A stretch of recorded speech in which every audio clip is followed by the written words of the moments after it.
Alright, so look, I'm gonna put it simple for you guys. This racist Arizona two white girls drama, I'm not gonna sit here and talk smack. And this whole situation with the fact that, they want us to go back to our country and, we don't belong here, whatever the situation is. Put it in perspective, guys. You guys see this, and this happens to all us all the time. Mexicans, Puerto Ricans, Cubans, Colombians, anything, any race that his Hispanic is. You're gonna get drama, you're gonna get shit, you're gonna get, we don't want you here, you don't belong here, you're no good to our country, whatever the problem is. This is always gonna happen, and it's not just us, it's other people, it's other races, it's other, people who even aren't Hispanic, who have nothing to do with Hispanic race. They get the same thing. And it's just like, we get pointed out because of the fact that we come here and we migrate here as immigrants, and that's our biggest problem. And people see it as, oh, we're so bad, we don't belong here and whatnot. But when you think about it, people who are coming from Mexico, mostly our parents and our children, and they're coming here to better their lives, to find education, to help their families in Mexico that they don't have money because they need a better life.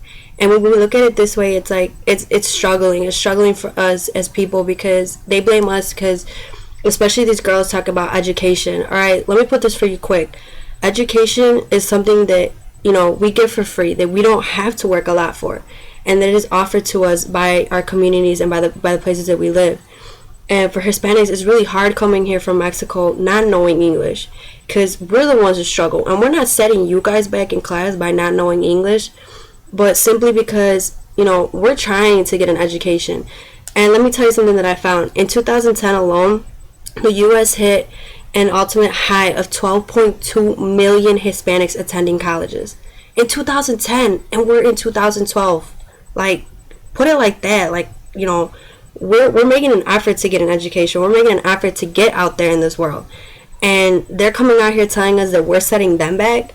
But yet, we're going to college. We're graduating. Okay, yes, maybe not all Hispanics, not all Mexicans are, going to school. Yes, we have gangbangers in our in our culture. Yes, we have, those Mexicans that are in jail. But not all Mexicans are the same, all right? Though they're in our Hispanic culture and they are Hispanic, I understand that, but that was their choice to become gangbangers. That was their choice to go to jail. That was their lifestyle. No one chose that for them but themselves. And then you had those 12.2 million Hispanics that are going to school. So why compare the two places? Like, it's not right. And my other thing is, compared to the 12.2 million in 2010 Hispanics that went to college, about 349,000 white Americans are not in college.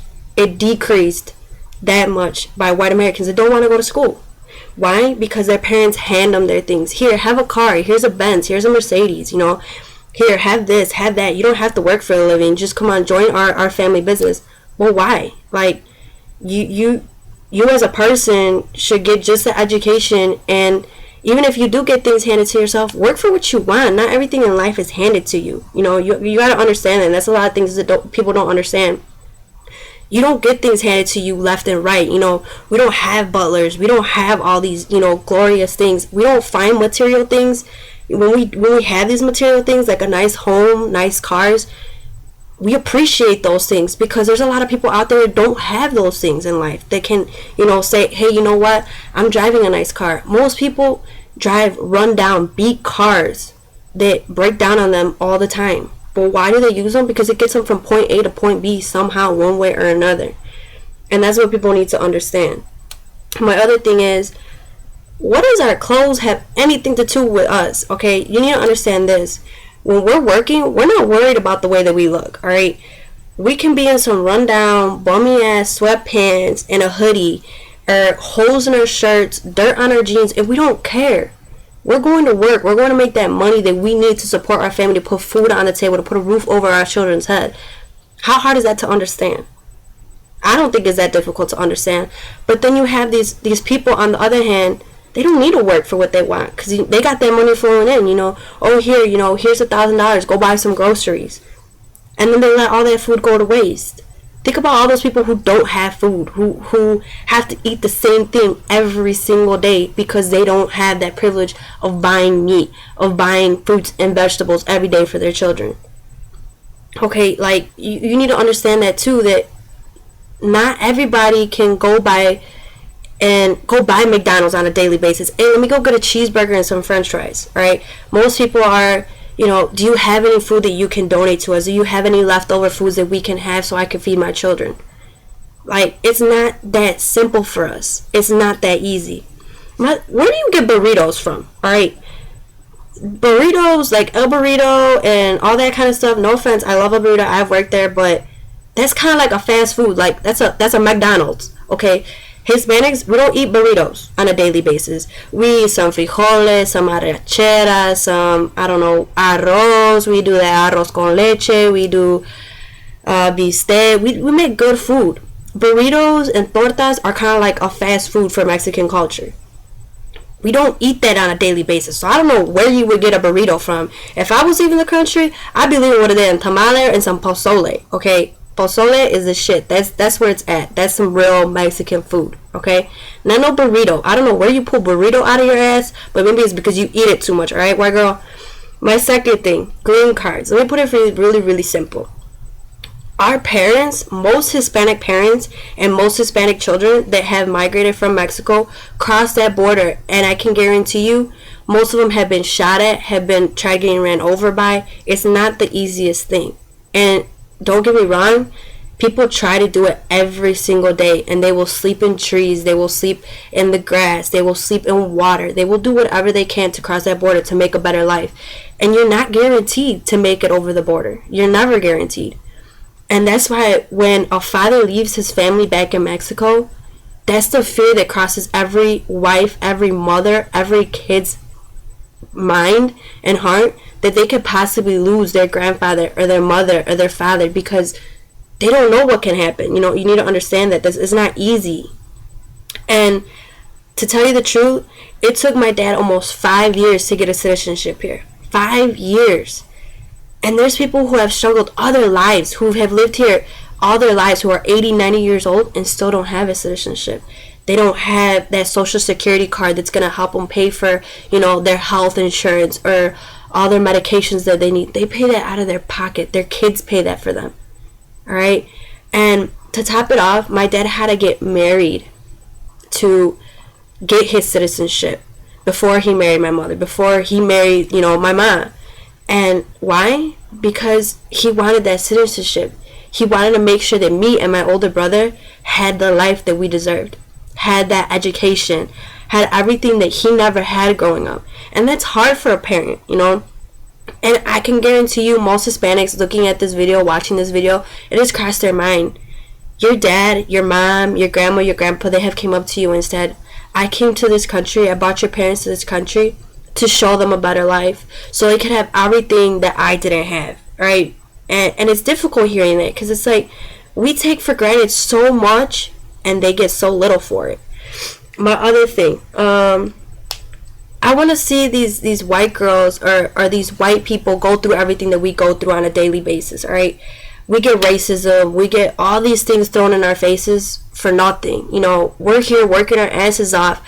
Girl, I can guarantee you, if a Mexican wasn't here, you wouldn't be getting your grass cut because your dad doesn't want to cut your grass, all right? You go pay for other people to pay your grass, something that you can do, okay? And that's a job for us, all right? Cutting your grass, fixing your trees, planting plants, whatever it is, we're doing it for you. So if it wasn't for us, you wouldn't have a pretty garden, let me put it for you like that, okay? My other thing,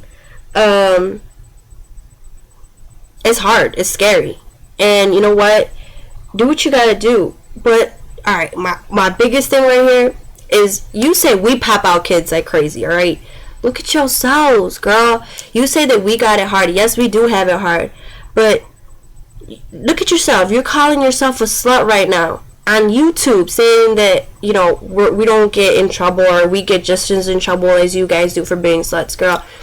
Put your shirt down, put some shorts that cover your ass up, and maybe cops won't pull you over for being a slut. Let me just tell you for that. And get respected. Learn how to respect yourself. We respect ourselves. And I'm not saying every woman in the world respects themselves, but show some respect to yourself, right? You need to understand that not everybody is gonna sit there and say, hey, you know that girl's pretty, and then turn around and say, wait, hold up, she's a slut. Like, you're making that name up for yourself. No one put that name out but you. And our religion, this pissed me off. Don't put our religion in your mouth. Don't say nothing about Jesus. Don't say nothing about the crucifixion, because you know nothing about it. Not one thing about it. Don't tell us to go die on the crucifixion, on the cross. You don't know our religion, and that's the worst thing you could tell a person, is talk about our God, alright? And in my perspective, he gave me my life. He gave me what I am today. He gave me my parents, and if it wasn't for him, I wouldn't be in this world. And I'm just gonna be honest with you. I go to church every Sunday, and I'm in a church group, and I'm thankful every single day for everything that I have in my life. My dad, who comes home from work every day, my mom, who comes home from work every day, and it's because of him. He gave me the life that we all have today, and I would be honored to die on a cross for him, because he's my life. He gave me everything I have. You get me? And to say that we should all go die on the cross and be crucified, like, have you read the Bible? Do you know anything about the Bible? Like, look at yourself. Like, look at how embarrassed you're making yourself right now. You just put this on YouTube. Like, imagine how many people you got pissed off by this. I would be honestly sorry for you to walk out your house and go step in your school and for somebody to beat your ass. I'm sorry for you, because you brought it upon yourself. You brought that karma upon yourself. And one day, it will really bite you in the ass. It really honestly will. I think that's it. I think I said it all, but to put it simple for you guys, I'm not sitting here to make this a pretty painted picture and make it easy on everybody. This is some thoughts that I would just cross my mind, and something I wanted to just throw out there for everybody. It's completely up to you to listen to it. It doesn't bug me.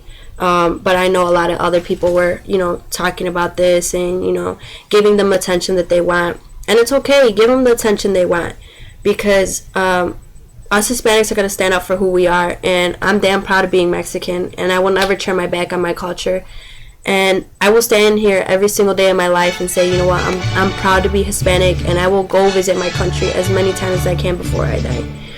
And it's just as simple as that. I mean, you make the choice for yourself, and you decided to post up a racist video about Hispanics, and that's okay. Go for it. Knock your socks off. But you're the one that's gonna get the shit for it, not me. All right. All us Hispanics and Mexicans are stand up by each other, and that's just how it's gonna be.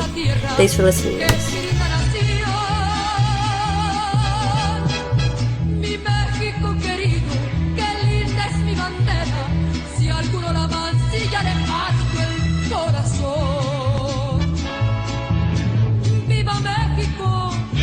¡Viva América! ¡Viva! ¡Oh tierra bendita de Dios! ¡Viva México! ¡Viva! ¡Viva América!